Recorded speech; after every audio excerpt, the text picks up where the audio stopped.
जय हिंद फ्रेंड्स। तो आज की इस वीडियो में प्री बोर्ड परीक्षा 2023-24 में जो आप लोगों के लिए आने वाला क्वेश्चन पेपर है, आपके प्री बोर्ड परीक्षा क्लास 12th में जो केमिस्ट्री का क्वेश्चन पेपर आएगा, वो क्वेश्चन पेपर आज की इस वीडियो में हम डिस्कस करने वाले हैं। ये क्वेश्चन पेपर 100% आपकी जो प्री बोर्ड परीक्षा है, इसी प्रकार का क्वेश्चन पेपर आपके प्री बोर्ड परीक्षा में आपको क्लास 12 केमिस्ट्री का देखने वाला है। तो ये क्वेश्चन पेपर आपके प्री बोर्ड एग्जाम और यूपी बोर्ड एग्जाम 2024 के लिए भी इम्पोर्टेंट है। तो एक एक क्वेश्चन को अच्छे से देखिएगा, अच्छे से समझिएगा और इन क्वेश्चंस को आप अच्छे से तैयार कर लीजिएगा, क्योंकि ये क्वेश्चंस आपके बोर्ड प्री बोर्ड एग्जाम के लिए वेरी वेरी इंपॉर्टेंट है। मैं एक बार फिर से कह रहा हूँ कि ये क्वेश्चन पेपर आपके प्री बोर्ड परीक्षा 2023-24 के लिए मोस्ट इम्पॉर्टेंट है। तो एक एक क्वेश्चन को अच्छे से सुनिएगा और इन क्वेश्चंस को अच्छे से तैयार कर लीजिएगा। तो चलिए आज का वीडियो शुरू करते हैं। उससे पहले अगर आपने अभी तक चैनल को सब्सक्राइब नहीं किया है तो चैनल को सब्सक्राइब भी कर दीजिए, साथ में वीडियो को भी लाइक कर दीजिए, जिससे आने वाले वीडियो नोटिफिकेशन आपको टाइम टू टाइम मिल सके। तो यहाँ पर सबसे पहले हम खंड आ पर चलते हैं, जिसमें हमारे ऑब्जेक्टिव क्वेश्चंस होंगे। कैसे होंगे? खंड आ में ऑब्जेक्टिव क्वेश्चंस होंगे, उनको हम सॉल्व करेंगे। पहला क्वेश्चन क्या कह रहा है? पहला क्वेश्चन कह रहा है, निम्न में से किस अणु के केंद्रक परमाणु एकांकी इलेक्ट्रॉन युग्म होता है? तो यहाँ पर Cl2, CH4, CHCl3, NH3। तो निम्न में से किस अणु के केंद्रक में परमाणु एकांकी इलेक्ट्रॉन युग्म होता है? तो किस में होता है? यह आप जानते होंगे किस में होता है। NH3 अमोनिया में एकांकी इलेक्ट्रॉन युग्म होता है। तो यहाँ आंसर क्या करेक्ट हो जाएगा? तो यहाँ पर आंसर आपका डी वाला करेक्ट हो जाएगा। कौन सा करेक्ट हो जाएगा? डी वाला आपका करेक्ट हो जाएगा, NH3। इसके बाद नेक्स्ट क्वेश्चन है, 180 ग्राम जल में कितने मोल होते हैं? क्या है? 180 ग्राम जल में कितने मोल होते हैं? तो इसका सीधा आंसर आप लोग याद कर लीजिए कि 180 ग्राम में कितने मोल होते हैं? 180 ग्राम में 10 मोल होते हैं। कितने मोल होते हैं? 10 मोल होते हैं। इसके बाद नेक्स्ट क्वेश्चन है, किसी कोटीय अभिक्रिया के लिए वेग तथा वेग स्थिरांक की इकाई समान होती है? तो किस कोटि की अभिक्रिया के लिए वेग तथा वेग स्थिरांक की इकाई समान होती है? तो किसमें होती है? शून्य कोटि अभिक्रिया में। किसमें होती है? शून्य कोटि अभिक्रिया में वेग तथा वेग स्थिरांक की इकाई समान होती है। इसके बाद नेक्स्ट क्वेश्चन है, क्लोरोफॉर्म प्रकाश की उपस्थिति में ऑक्सीकृत होकर बनाता है? तो यहाँ पर ऑप्शन आपको दिए गए हैं, कार्बन टेट्राक्लोराइड, कार्बोनिल क्लोराइड, ट्राइक्लोरोमीथेन, इनमें से कोई नहीं। तो क्लोरोफॉर्म की उपस्थिति में ऑक्सीकृत होकर क्लोरोफॉर्म क्या बनाता है? क्लोरोफॉर्म बनाता है कार्बोनिल क्लोराइड बनाता। क्या बनाता है? कार्बोनिल क्लोराइड बनाता है। तो यहाँ आंसर क्या करेक्ट हो जाएगा? तो यहाँ पर आंसर आपका जो करेक्ट हो जाएगा, वो आंसर आपका बी वाला करेक्ट हो जाएगा, कार्बोनिल क्लोराइड। इसके बाद लास्ट क्वेश्चन नंबर हमारा 5 है, ग्लूकोज में कितने प्राथमिक अल्कोहलिक समूह होते हैं? तो ग्लूकोज में कितने प्राथमिक अल्कोहलिक समूह होते हैं? एक होता है। कितना होता है? एक होता है। तो यहाँ आंसर कौन सा करेक्ट हो जाएगा? आंसर यहाँ पर आपका ए वाला करेक्ट हो जाएगा। तो ये हमारे यहाँ पर 5 ऑब्जेक्टिव क्वेश्चंस हो। कैसे हैं? 5 ऑब्जेक्टिव क्वेश्चंस आपके पूछे जाते हैं। इसके बाद आगे बढ़ते हैं, आगे क्वेश्चंस पर आते हैं। तो यहाँ पर क्वेश्चन है दूसरे का क्या इसमें प्रश्न पूछा गया है? विशिष्ट एवं मोलर चालकता में अंतर स्पष्ट कीजिए। क्या पूछ रहा है? विशिष्ट एवं मोलर चालकता में अंतर स्पष्ट कीजिए। इसके बाद दूसरा है, परासरण तथा विसरण में उदाहरण सहित अंतर समझाइए। क्या है? परासरण तथा विसरण में उदाहरण सहित आपको अंतर समझाना है। इसके बाद नेक्स्ट क्वेश्चन है, कोलराउस के नियम को समझाइए, इस नियम के 2 अनुप्रयोग लिखिए। यानी कि सबसे पहले आपको कोलराउस का नियम लिखना है, इसके बाद इसके 2 अनुप्रयोग आपको लिखने हैं। इसके बाद नेक्स्ट है, वाष्प दाब का आपेक्षिक अवनमन क्या है? इसे राउल्ट के नियम को व्यक्त करने वाले सूत्र का निर्धारण कीजिए। क्या पूछ रहा है? हमसे पूछ रहा है राउल्ट का नियम क्या है। सबसे पहले वाष्प दाब का आपेक्षिक अवनमन क्या है, इसे राउल्ट के नियम को व्यक्त करने वाले सूत्र आपको यहाँ पर लिखना होगा। इसके बाद ये दूसरे में आपसे दूसरे क्वेश्चन में 4 क्वेश्चंस आपसे पूछे जाते हैं। कितने क्वेश्चन पूछे जाते हैं? 4 क्वेश्चंस आपसे पूछे जाते हैं। इसके बाद तीसरे का क्वेश्चन है, हैबर विधि द्वारा अमोनिया के निर्माण की विधि लिखिए। क्या है? हैबर विधि द्वारा अमोनिया के निर्माण की विधि लिखनी है आपको। इसके बाद है, उपसंयोजन संख्या को उदाहरण की सहायता से समझाइए। क्या है?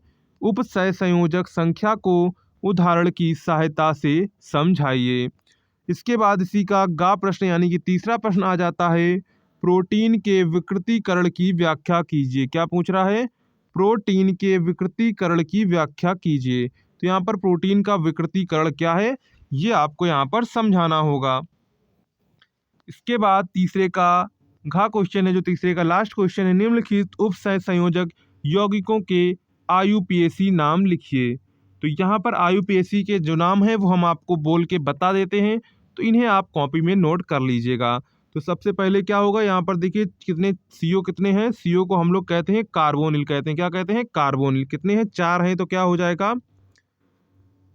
Tetra carbonyl. क्या हो जाएगा? क्या हो जाएगा? Tetra carbonyl nickel. क्या हो जाएगा? निकिल। तो यहाँ पर टेट्रा कार्बोनिल निकिल, इसका नाम क्या हो जाएगा?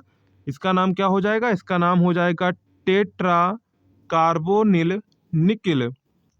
इसके बाद इसी का सेकंड है, K2ZnOH का होल 4। तो यहाँ पर इसका नाम लिखेंगे सबसे पहले हमें पोटेशियम दिया गया है, तो हम लिखेंगे सबसे पहले पोटेशियम। क्या लिखेंगे? पोटेशियम लिख दिया हमने। इसके बाद क्या लिखेंगे? इसके बाद लिखेंगे कितने OH दिए गए हैं? कितने OH दिए गए? 4 OH दिए गए हैं। तो हम क्या लिखेंगे? पोटेशियम। क्या लिखेंगे? टेट्रा। क्या लिखेंगे? Potassium tetra hydroxo. क्या लिखेंगे? Potassium tetra hydroxo. और इसके बाद क्या है? जिंक है, तो उसको लिख देंगे। यहाँ पर क्या हो जाएगी? इसकी संयोजकता कितनी आ जाएगी? इसकी संयोजकता 2 आएगी, तो इसको लिखेंगे। क्या लिखेंगे? जिंकेट सेकंड लिखेंगे। क्या लिखेंगे? जिंकेट द्वितीय यानी सेकंड। इस प्रकार रोमन में आपको यहाँ पर लिखना होता है, इसकी जितनी संयोजकता आती है। तो इसका क्या नाम बनेगा? इसका नाम आप सुन लीजिए, पोटेशियम टेट्रा हाइड्रोक्सो जिंकेट, और यहाँ पर रोमन में 2 लिख दिया जाएगा। तो ये दोनों आपके नाम हो जाएंगे। नाम एक बार फिर से देख लीजिए। पहले का नाम था टेट्रा कार्बोनिल निकिल, दूसरे का नाम था पोटेशियम ट्राईहाइड्रोक्सो जिंकेट। इसके बाद क्वेश्चन नंबर 4 का है, एमीन किन्हें कहते हैं? प्राथमिक, द्वितीयक और तृतीयक अमीन का एक एक उदाहरण देते हुए समझाइए। यानी कि सबसे पहले आपको क्या बताना है? सबसे पहले आपको बताना है कि एमीन किसे कहते हैं। इसके बाद बताना है प्राथमिक, द्वितीयक, तृतीयक अमीन का एक एक उदाहरण आपको देना है। इसके बाद नेक्स्ट क्वेश्चन आ जाता है, निम्नलिखित सेल का 298 केल्विन ताप पर नेल्सन समीकरण लिखिए एवं EMF की गणना कीजिए। क्या पूछ रहा है? नेल्सन समीकरण लिखना है और EMF की गणना करनी है। क्या करना है? नेल्सन समीकरण लिखना है और करनी है। तो यहाँ पर आपको ये देखिए, आपको E नॉट का मान दिया गया है 0.44। तो यहाँ पर इसका आंसर हम आपको बता देते हैं कि इसका आंसर क्या आएगा। तो यहाँ पर इसका आंसर जो क्या, EMF की गणना कीजिए। तो EMF का मान हम आपको बता देते हैं, इसको आपको खुद सॉल्व करना होगा। तो इसका EMF का मान आएगा 0.53 वोल्ट आएगा। कितना आएगा? 0.53 वोल्ट आएगा। इसमें आपको नेल्सन समीकरण का सूत्र लगाना है, इसके बाद इसकी वैल्यू आपको रखनी है, और वैल्यू रख के अगर आप E का मान निकालेंगे, किसका निकालेंगे? E नॉट हमको दिया गया है, E का मान अगर हम निकालेंगे तो आएगा 0.53 वोल्ट आएगा। कितना आएगा? 0.53 वोल्ट। इसके बाद नेक्स्ट क्वेश्चन क्या कह रहा है? नेक्स्ट क्वेश्चन है, फेलिंग विलयन क्या है? ग्लूकोज के साथ गर्म करने पर इसमें क्या परिवर्तन होगा? रासायनिक समीकरण भी दीजिए। यानी कि समीकरण भी देना है और फेलिंग विलयन क्या है और ग्लूकोज के साथ गर्म करने पर इसमें क्या परिवर्तन होगा, ये आपको यहाँ पर बताना है। इसके बाद नेक्स्ट क्वेश्चन है, इसी का क्वेश्चन आ जाता है, ग्लूकोज का संरचना सूत्र लिखिए। टॉलिन अभिकर्मक के साथ ग्लूकोज कैसे क्रिया करता है? रासायनिक समीकरण भी दीजिए। क्या करना है? सबसे पहले ग्लूकोज का संरचना सूत्र लिखना है, इसके बाद टॉलिन अभिकर्मक के साथ ग्लूकोज कैसे क्रिया करता है, रासायनिक समीकरण भी दीजिए। इसके बाद पांचवें का क्वेश्चन है, साम स्थिरांक एवं वेग स्थिरांक में अंतर समझाइए।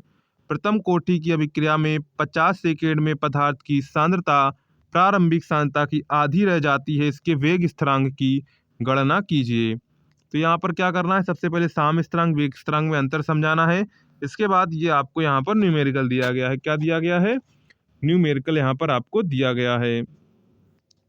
इसके बाद नेक्स्ट है संक्रमण धातुओं के अवलक्षण क्या हैं, ये संक्रमण धातु क्यों कहलाती हैं, क्या बताना है? सबसे पहले बताना है संक्रमण धातुओं के अभिलक्षण यानी गुण क्या है, उसके साथ ये संक्रमण धातु क्यों कहलाती हैं, ये आपको यहाँ पर बताना है। इसके बाद नेक्स्ट क्वेश्चन है, प्रथम कोटि की अभिक्रिया का समीकरण दीजिए तथा समस्त पदों को समझाइए। एक प्रथम कोटि की अभिक्रिया की अर्ध आयु कितनी है? 693 सेकंड। कितनी है? 693 सेकंड है। इसके वेग स्थिरांक की गणना कीजिए। तो ये भी आपका रासायनिक बलगतिकी से लिया गया है चैप्टर से। इसके बाद आ जाते हैं क्वेश्चन, जो इसका लास्ट क्वेश्चन है पांचवें का। निम्नलिखित के सूत्र लिखिए। किसके करना है? निम्नलिखित के आपको सूत्र लिखना है। पहला है सफेद कशिश। क्या है? पहला है आपका सफेद कशिश। तो सफेद कशिश का सूत्र क्या होगा, नोट करेंगे आप लोग। सफेद कशिश का सूत्र आप लोग नोट कर लेंगे। ZnSO4 दशमलव पॉइंट या फिर आप बोलो 7H2O। किसका है? ये सफेद कशिश का सूत्र। किसका है? सफेद कशिश का सूत्र है। इसके बाद नेक्स्ट है नीला थोता। तो जो नीला थोता का सूत्र आप लोग लिखेंगे कॉपर सल्फेट। क्या होता है इसका सूत्र? इसका सूत्र होता है कॉपर सल्फेट। इसके बाद नेक्स्ट है हरा कशिश। क्या लिखेंगे? हरा कशिश। तो हरा कशिश का भी आप लोग लिख लीजिए। तो हरा कशिश का सूत्र क्या है? Fe2SO4 का होल थ्राइस। क्या है? SO4 का होल थ्राइस, जिसे कहते हैं हरा कशिश। इसके बाद लास्ट हमारा जो बचता है मोहर लवण। तो इसका सबसे बड़ा सूत्र है, तो इसका भी लिख लीजिए। मोहर लवण का सूत्र आप लोग लिख लीजिए। क्या लिखेंगे? Na2। क्या लिखेंगे? Na2। क्या लिखेंगे? सॉरी, Na2 नहीं होगा, यहाँ से Fe से शुरू है इसका सूत्र। तो यहाँ पर FeSO4। क्या लिखेंगे? FeSO4 पॉइंट NH का होल ट्वाइस। क्या? NH का होल ट्वाइस SO4। इसके बाद 0.6H2O। क्या है? 6H2 FeSO4। इसके पॉइंट NH4 का होल ट्वाइस SO4 0.6H2O। ये किसका है? ये मोहर लवण का सूत्र है। तो ये आपके 4 सूत्र आपको लिखने थे। कितने? 4 सूत्र। इसके बाद नेक्स्ट क्वेश्चन नंबर छठे का पर आ जाते हैं। यहाँ क्या प्रश्न पूछा गया है? अमोनिया करने के लिए सल्फ्यूरिक अम्ल निर्जल CaCl3 तथा P2O5 का प्रयोग क्यों नहीं किया जाता है? तो यहाँ पर ये बताना है। इसके बाद नेक्स्ट है नाइट्रोजन गैस जब किसी वर्ग के अन्य सदस्य ठोस हैं, क्यों? यहाँ पर आपको देखिए कोशिश दिख रहा है, तो यहाँ पर कर लेंगे शुष्क। क्या है? अमोनिया को शुष्क करने के लिए शांत सल्फ्यूरिक अम्ल निर्जल Cl2 तथा P2O5 का प्रयोग क्यों नहीं किया जाता? यहाँ पर कर लेंगे अमोनिया को शुष्क। क्या है? अमोनिया को शुष्क। इसके बाद नाइट्रोजन गैस है जब किसी वर्ग के अन्य सदस्य ठोस हैं, क्यों? आपको बताना है। अथवा में अगर आपको ऊपर वाला नहीं आता है तो आप नीचे वाला कर सकते हैं। यहाँ पर है ओस्टवाल्ड विधि द्वारा नाइट्रिक अम्ल की औद्योगिक उत्पादन का नामांकित चित्र सहित वर्णन कीजिए। इसके बाद है इस अम्ल में NO3- मूलक का परीक्षण कैसे करेंगे? अभिक्रियाओं का रासायनिक समीकरण भी दीजिए। तो यहाँ से अगर आपको ये नहीं आता है तो आप ये वाला कर सकते हैं, नहीं तो छठे का प्रश्न पर चलते हैं। निम्नलिखित पर संक्षिप्त टिप्पणी लिखिए। क्या करना है? निम्नलिखित पर संक्षिप्त टिप्पणी लिखिए। फीडल क्रॉफ्ट अभिक्रिया, कोल्बे अभिक्रिया, विलियमसन संश्लेषण अभिक्रिया। तो ये तीनों अभिक्रियाओं पर आपको टिप्पणी लिखनी होगी। अथवा में अगर आपको ये नहीं आता है तो आप दूसरा वाला कर सकते हैं। क्या होता है जब केवल आपको रासायनिक समीकरण देना है? NaOH की उपस्थिति में फिनॉल CCl4 के साथ गर्म किया जाता है। या दूसरा वाला है डाई एथिल ईथर को एसिटिल क्लोराइड के साथ निर्जल AlCl3 की उपस्थिति में गर्म करते हैं। इसका नेक्स्ट है पिरीडीन की उपस्थिति में एथेनॉल एसिटिक एनहाइड्राइड के साथ अभिक्रिया करता है। इसके बाद चौथा है एथेनॉल PCl5 के साथ अभिक्रिया करता है। फिनॉल को जिंक चूर्ण के साथ गर्म किया जाता है। तो यहाँ पर आपको पाँचों करने हैं। अगर आपको ऊपर वाला नहीं करना है तो ये आपको 5 करने हैं। इसके बाद 7वां क्वेश्चन आ जाता है। तो 7वें क्वेश्चन के का क्वेश्चन में क्या है, का क्वेश्चन में पूछा गया है ब्रूटोज फीटिक अभिक्रिया क्लोरोबेंजीन का नाइट्रीकरण। तो यहाँ पर निम्नलिखित में से आपको किसी एक पर टिप्पणी लिखनी है। क्या करनी है, आपको इन पर टिप्पणी लिखनी है। अगर आपको टिप्पणी इस पर आती है तो आप कर सकते हैं, नहीं तो अथवा में आपको दिया गया है तो यहाँ पे अथवा वाला आप कर सकते हैं। कैसे प्राप्त करेंगे, केवल रासायनिक समीकरण दीजिए। क्या है, वन ब्रोमोप्रोपेन से 2 ब्रोमोप्रोपेन, मेथिल आयोडाइड से एथेन, प्रोपीन से एलिल क्लोराइड, प्रोपीन से आइसोप्रोपिल ब्रोमाइड और ब्यूटीन 1 से 1 ब्रोमोब्यूटेन। तो यहाँ पर इसकी आपको ओनली रिएक्शन देनी है। क्या देखनी है, रिएक्शन आपको देनी है। तो ये रिएक्शन आप जरूर याद कर लेंगे, ये इंपॉर्टेंट रिएक्शंस है। ऐसे प्रश्न आपसे बहुत ज़्यादा पूछे जाते हैं। और जो ये रिएक्शंस है, नाम वाली रिएक्शन है, वो तो आपको 100% याद होनी चाहिए, क्योंकि इससे सबसे ज़्यादा प्रश्न बनता है। 100% ये आपके एग्जाम में आएंगी। ये जो नाम वाली रिएक्शंस होती हैं 100% आपके एग्जाम में आपको देखने को मिलेंगी।